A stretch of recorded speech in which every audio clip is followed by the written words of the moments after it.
I'm super excited. I feel like a little kid that was just given a toy. Oh, Yeah. So wait, really quick. You go by Jen or Jennifer? you can call me Jen. Okay. Yeah, because Jen's more like informal. Yeah. And you, Tiff or Tiffany? Either or, doesn't matter. I want to do Tiffany. It sounds very... Okay, everyone always either says like Tiff or Tiffany. It's funny because like I feel like everyone, even right when they meet me, they're always like, "Hey, Tiff." Yeah. And I'm always like, like it sounds cute. It's like a sweet name. it's cute. Either or though, it doesn't matter. Yeah. Okay. So Tiff. Yeah. It is our first day It's our first day. chit-chatting like this. I've seen you in the office before. You're part of Big Block as well, correct? Yes, I am. Okay. How long have you been with them? I've been here since like December, November. Oh, okay. Yeah, so I've been here for Who like 6 recruited you? months. Pretty much my sister. Oh, that's my right. You told me. sister, yeah. So she's one of the title gals, and she was just like bringing me over, and she's like, "You got to meet these people. They're cool. Yeah. You'll feel it. Like they have like a full bar. Like they're just totally like up your alley. They have a podcast room. This is for you." So she was just, like bringing me over, and I was with her and also Jen. She's another title gal, so Janelle and Jen, and we were just here, and then I was like, I like it. I'm signing up. You like the So vibe. It was cool, and then like they just like welcomed me with like open arms. Yeah. They're super welcoming here. It's funny because I feel the same way where I'm like, I feel like this is real up in my face. I know, right? But it's the same thing with me because I've had brokerages try to recruit me, and they all kind of give you like these, I want to say like fake promises, but they overpromise on certain things from what I've seen.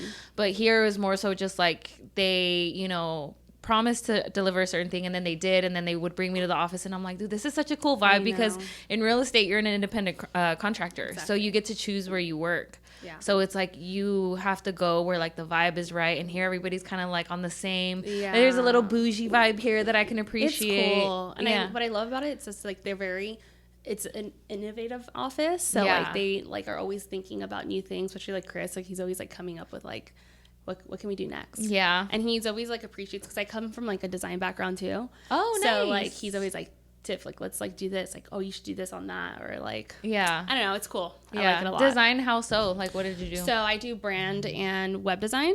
But also I have like my Airbnb, so I also do like help with like interior design as well. So I'm really big on like the whole bringing together of like the whole style, everything, whether it's like small businesses or even like agents or Airbnbs. I love that. So it's all about the look of things. Wow. You can tell. You came in here when I saw the blazer, I said, oh, she has taste. She's stylish. No. Oh my gosh. No, I try. Sometimes I always, it's funny because I forget about myself. So I do it for everyone else, and then I don't do it for myself. Yeah. And that's the thing. So this year is a year for like, hey, Tiff. She's like, I'm going to show up and I'm going to show out. No, work on your, I was like, you got to just, it's your turn. Come on. Yeah. So, that's good. Yeah. I've always said that I am envious of people who have that like designer eye, because when I first started in real estate, I was doing wholesale. So I worked with a lot of investors and just walking properties with them and then being like, oh, I could do this. Fun. I could do this. I can open up this one. I can do this. And just talking about design, decor, all of those things, like color schemes even. And I'm like, dude, I'm a chick, but I don't have that eye. Really?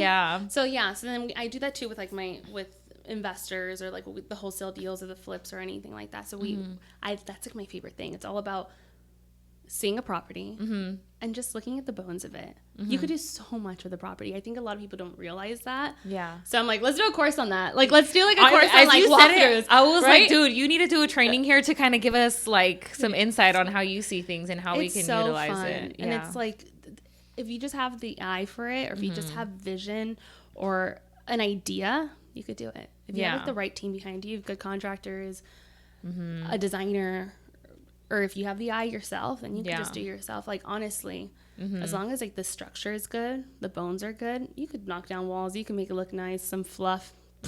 Sells. Yeah, exactly. I forget what the statistic is, but there's like a certain person, I think it's like 40 something, like listings sell 40 something percent quicker when they're staged. Oh yeah. And it's because it's, those people, the stagers, are putting together an image for the potential home buyer. So they're not trying to imagine like, where would I put the TV? They come in and everything's already set up, and they just picture themselves already living in that. So design is really big in this industry. A lot of people don't have, especially exactly, if it's not staged, they don't see the vision of it. So it's true what you said. I don't know the exact statistics, so don't quote me on this, but I know that for sure they say that like it usually goes for like 25,000 like above than like, or you could price it for 25,000 more than what you want if it wasn't staged. Yeah, it'll just sell better overall when it's staged. Okay. Yeah. So when did you make the transition from like design to real estate, or how did that happen? So I still do it. I still have like my clients. I still do it for everything. Like I said. So some of my clients are Airbnbs, like they want short-term rentals. So if they need help with that, then I help them with that things. I'm currently helping some businesses, so finding them the leases and then helping them with the brand to the complete like helping with the brand, like the whole the identity, the whole aesthetic of the place, coming up with like a vision board of like how this should be, walking the actual place with them. So it's fun. Airbnbs, I love it. I love anything short-term rentals, and it's and like even the wholesale game, like sometimes you could just do it too. So it's just like, absolutely. If you pick up your own properties, or if let's say you have a client, then like even offering to help them with that. So that's the options are really endless in real estate, because at the end of the day, like, you're building relationships with these people. Exactly. So if they're going to trust you to buy a house or sell a house, they can trust you. Well, if you know interior design, or if you know, or if they're business owners. And then you mentioned that you also do commercial real estate, and that you help with the development of businesses, and you like secure that relationship even further. And you're just like a go-to for everything as far as like business goes. I know. I'm like, and I hate that they like, it's kind of said like that, because I don't even mean to try to be like that, but I think I just have a passion for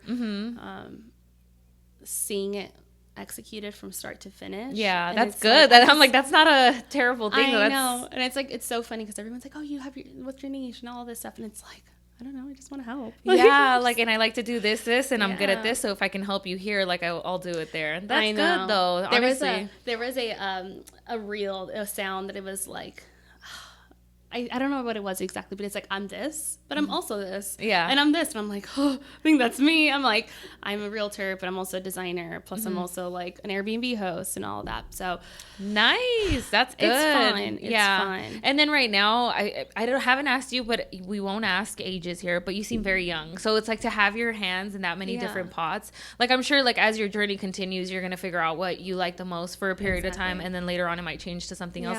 But it's still things that you're passionate about. It's funny how that really does happen though too, because it's like there's seasons where I'm like, I feel I want to be more creative, so I'm like, I'm more like the business and the brand and website design, and then sometimes I'm like, I haven't really been like helping people with real estate as much. I was like, I need to do that. So it is fun. You can pivot. What do you think like you feel like your like main thing is, like, helping families, or it's everything about real estate. So I started with wholesale. I kind of just like stumbled into it because at the time my background is in banking, and I was working at Bank of America, and I just really wasn't happy. And I was like, well, I mean, I don't have like kids or big bills. I'm like, I don't have to work here. Like, the pay's nice, but I don't need it.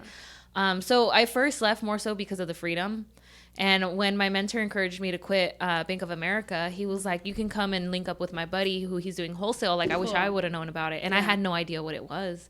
So I just went into a meeting, and he recruited me. He put me on the CRM, and he's like, here, send this email to this investor. And I was like, what does ARV mean? Like, I was like that green. And I just, kind of faked it till I made it. But I had an experienced team behind me to where, we were still doing the ethical thing. So I started in that, and then when interest rates went up, investors kind of slowed down on buying. And at that time I was also getting my license. So I was like, this is still like, I'm still going to be able to help people the way that I first intended to, but now it's more so learning like the traditional side of things. That's cool. Yeah. So at first it was honestly the freedom, because besides that, I have my little passion projects where I'm a certified makeup artist. And awesome. I can tell. I can see it. You have a full beat going on. Something light today. I'm like, this is my office beat. That's awesome. Yeah, so I'm a certified makeup artist.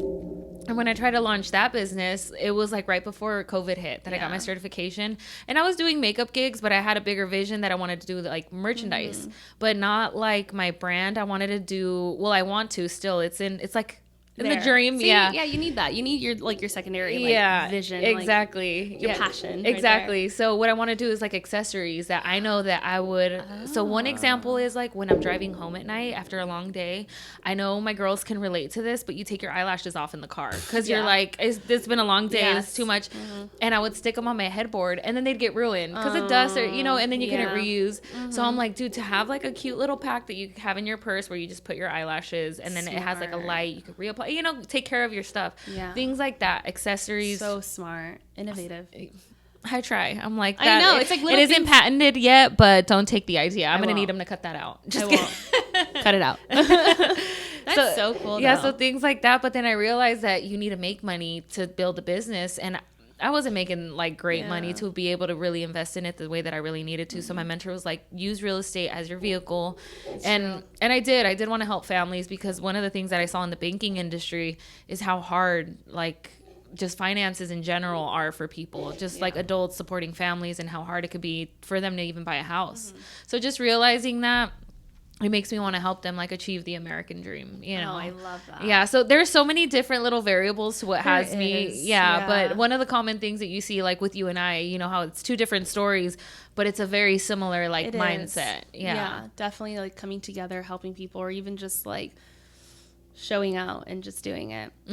That's so cool. So are you still in wholesaling? Like, are you still doing anything wholesaling? Like, I haven't lately. I want to, but I haven't. Yeah, I drive by like the boarded up houses and I'm like, I should skip trace and call, but then I don't because I told myself that I need to fully execute traditional real estate before I try to go and kind of go back and forth. I want to like fully get one thing down before I go. Cool. I'm infamous for chasing too many rabbits. Ooh, when's your birthday? That's me.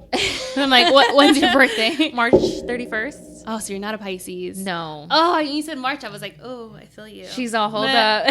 No, I'm February 22nd, but I'm a Pisces. So when I heard March, I was like, oh, you're totally a Pisces. Yeah, no, I'm like that. It's like we just have so much like dreams and like we want to keep doing more. Obviously, you're an Aries, right? Yeah. But either way, it doesn't matter. I think it's just like our personality. Yeah, and then once you get a taste of it too, it's really hard to go back. It is. Like once you start to chase things that make you happy, because I shared a post recently where it's like, being an entrepreneur isn't living the dream every day. Like you're going to lose money. You're going to have a lot of L's that are going to like kind of wring your soul where you're like, is this worth it? But you're still chasing after something bigger at the end of the day, which is a lot better than, well, for me, working a 9 to 5. I know. And it's funny that you say 9 to 5 because it's like, I just had this conversation with like my siblings and our friends the other day. They were like, oh, I wish I had like a 9 to 5. Or they were like, one of them is he's my brother-in-law. He's a fireman. So he's like, oh, sometimes I wish I had a 9 to 5 because it's like long hours. And then like my boyfriend, he was like, well, I have a 7 to 3 and it's pretty cool. Like I like those hours. And everyone else is like, oh, this and this and that. And I was like, well, we're entrepreneurs and we don't have a 9 to 5, but like you call me at like 10 o'clock. Yeah, I'll be on there. Yeah, and, my answer. I'm a 24-hour kind of girl. So exactly. Jeez, it's hard. And that's what I feel like it's hard to also separate that and give yourselves like our free time. Exactly. I'm always on call. Like if you need me, I got you. Yeah. So like if you're off or if you're like trying to go have time for yourself, you almost feel guilty. I feel guilty and it's in my head. Same. And I'm like, let me just get my phone really quick. Let me just. No, my laptop goes with me on every vacation. Every vacation. We just spent like the weekend like away at like a staycation and. It came with me. And then like I was like, oh, what do I have to do? On Monday, I was laying by the pool. Yeah. I have like my notes like ready. Like I literally like did everything and I was just like doing everything there and just. You have to, but that's the thing though, is that you have the freedom to do so. That's like, true. You don't have to be stuck in an office. And I tell people it's this funny like little curse that I have. And I don't know if it's a curse, but my pipeline may be dry, but I'll finally open up something when I'm out, when I'm out of state. Like when I'm on a vacation, the times that I've opened escrow, I've never been in Riverside. That's funny. Yeah, like the first escrow I ever opened, I was just getting to Cabo. You know what that says? We got to travel more. Oh, girl, I got a trip coming up. I'm like, I need more escrow. To the Dominican Republic. Oh, so fun. You know, it's true when you say that, though. I don't think it's a curse. I think it's like a blessing because it's just like you're allowing yourself to have like freedom or doing things or you're giving it back. Yeah. And somehow it's like God or the universe or whatever you want to believe in is like giving it back to you. Honestly. It's true. Because when I know that I have a trip, Ooh, the money just comes. And it's so true. It's like, let me provide for you in your vacation. Oh, and they're like, you had sometimes, oh my God, yeah. And if people are like, well, what are you, like, what? Like, really, you're going to do that? Like, shouldn't you be working? I'm just like, you'll come. Yeah. And it's true. It's what they say. Like, money comes and goes, but like your life and your time and all of that, like you're not going to get back those days to travel when you're older or anything. It's time to do it now. Yeah. And then again, because we're in this industry, we're like, I think about this till this day. I quit the bank like 4 years ago. Yeah. But every time that I'm about to go somewhere where people are like, oh, we're going to go here. Do you want to go? I'm like, yeah. Like, I'll just figure all the details out. But, like, I don't have to be like, well, I requested my vacation weeks in January. And then my next vacation's not till August. So it's none of that where you're kind of tiptoeing around somebody else and asking for permission for your own time, which to me now is crazy. Yeah. But it is true. That's the corporate. Honestly, it's what you say. Like, you could bring your laptop, and it's being able to have those systems in place and to have everything so organized that, like, yeah, as long as I have my computer, I have some hotspot or Wi-Fi. Yeah, which is everywhere. Even like whether it's anything that I do, honestly, and that's why I think it was so important. I do come from my families; they're all entrepreneurs. I come from a real estate family too. Oh, so cool. like everyone, my dad's he's a broker. My family's been in it for over 40 years. So it's like I've seen that. Oh, that's dope. That's really cool. I think it was so hard for me to like think. Or when I did have that job, like where it was like a 9 to 5, I was exhausted. Yeah. Was like, where was it? Where was your last 9 to 5? Oh, it was a marketing, but it was like for like this company. It was like a big like, it wasn't for me, but it was for marketing. So that was like my background was obviously marketing. Oh, but, okay. I was just tired. I would go downstairs and like the bathroom was downstairs and I would just get water and I'd be like, no, really? Yeah, it was so bad. I couldn't do it. And I was just like, I don't know whether it's, I'm also like a night owl, so like a lot of the times like I will be like, okay, I'm gonna be with my dogs. I have like 3 little Yorkies, and like I love to be with my dogs during the day, or like I mean still obviously on my phone, but I like to be with them. And then when it's down to business, like I'm gonna sit in my bed right before bed, and like I'm gonna freaking do it all. Just get to it. And like I don't know what it is. I'm just like I'm very creative at nighttime. So it's interesting. Like, I know. Yeah. So a 9 to 5 isn't gonna work when you're like that, because if you're more energized at night, I'm vice versa. Oh, I am so tired during the morning, and nighttime it's like. Yeah. What time do you usually get up? Well, see, that's what my bad thing. I don't allow myself to sleep. So like I'll go to sleep like at 2, but I'm like my internal clock is already like waking me up like at 7. And I'll stay in bed. She said, but I'm waking up. And I'll check my emails, I'll check everything, but I'll go back to sleep for like 30 minutes, and then like I'll wake up. And then, that's like, so funny. Yeah, well, if you're staying up that late, yeah. But it's like, I don't know what it's like more than like a 6 hour, like. Girl. I don't know. Oh, I've spoiled myself with sleep my whole life, to be completely honest. Really? But I'm at the point now where I get my 8 hours just about every night. Yeah, I'm in bed. My DND is on by 9:30. See, I'm out before 10 most days. Learn. How do you do that, girl? It's the little moon. It's the little focus. Don't ever use that. I never use that, and that's the thing. Because I'm always like, I need to learn to separate. Oh yeah, no, absolutely, yeah. Because I try to wake up to every weekdays at least by 5. Oh, because you're out the door and you're like at the gym, huh? Or what do you do? I'm a gym girly. Early in the morning. Yeah, I don't play that. I'm such a grandma. But it's, for me, it's the greater good. Like during the pandemic, I did a lot of learning of, just a lot of learning in general, but I learned about the importance of sleep through a podcast. Oh, I know it's good. Girl. And I'm bad. And I'm like, no wonder these bags are coming out. I'm like, do I need extra concealer today? Yeah, I guess I do. Or just more sleep. Yeah, no. I was already thinking, I'm like, I need some caffeine, like patches. I need some vitamin C. I was like, I need some tretinoin. Like, what do I need? Like, sleep. So I hardly ever negotiate. Sleep and water, huh? Sleep and water. You saw me with my gallon. Gallon of water. I want to look like J-Lo when I'm 50, and that is not a joke. She looks great.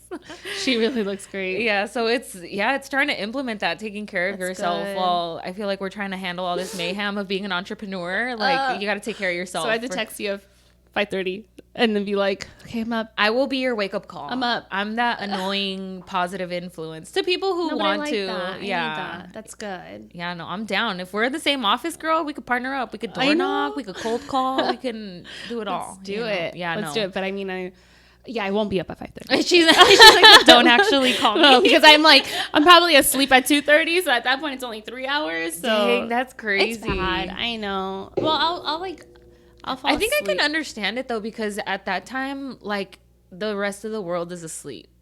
I know. So then you can like really have your thoughts to yourself. I mean, there's still social media, but like for me, for example, one of my struggles with working at home is where I live. It's an ADU behind my sister's house. Oh, got it. And I'm very blessed for that situation. She's like, I'm like having my mom on deck, and she has her kids.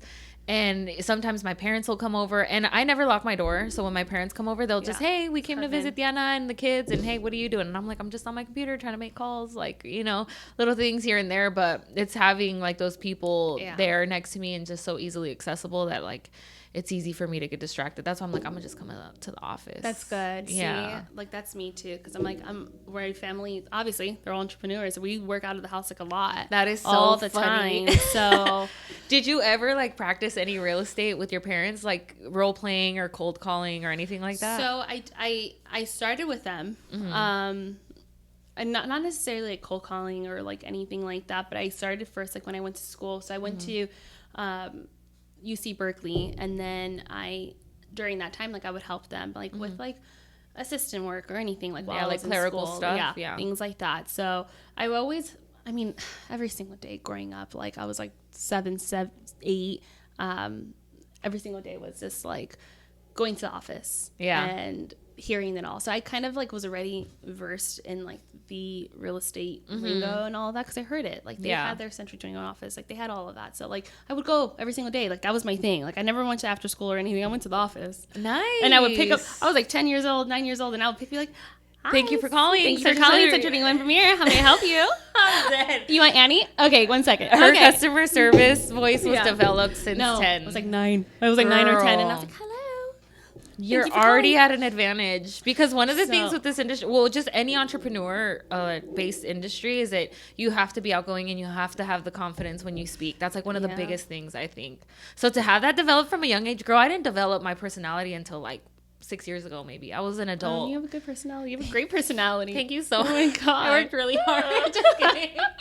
You're like, it's day in, day out. Yeah, and it was a lot like working with people, the service industry, and then when you start to surround yourself with other successful people, and once they see, like I've had a couple of people tell me like, I see something in you, and I'm like, yeah, whatever, you probably, but then when you constantly have these successful people that are wanting to pour into you, it like develops a certain level of confidence to where I'm like, all right, so it's helped me, develop, and now I'm just like, whatever, let's do it. I'm down. Yes, with business. So see, but I like that. I love that you're able to have those conversations and just going out there. Like sometimes I think, well, like I was saying, I help others doing it that I lack on myself. And I'm just like, I get so exhausted. I don't even want to talk about it. Like, it's just like, I just don't like to talk about it. And so I'm like, I need to, though. It's good to have those conversations and let people know what I do. Like, I never like to talk about myself or like what I do. So I hope to see you on Instagram just posting constantly now, because I need to. He gave us our 5-minute notice. So I'll let us plug our Instagrams here. Okay, let's do it. So, all right. So you can find me at HomeGalTiff on Instagram. And you can find me at Jennifer Rose Realtor. And this was really fun. Yeah, see, like I told you, it was just gonna get like get to know each other. My first podcast, guys, just so you know. Yeah. She was like, "I got you. I'm a pro. We're just gonna talk." It's literally we learned how to do this. It's fun. Yeah. Well, thank you for the next one, guys. Right? Yeah, for real. 2 finger guns out. I know, 2 finger guns out. I always do that at the restaurant.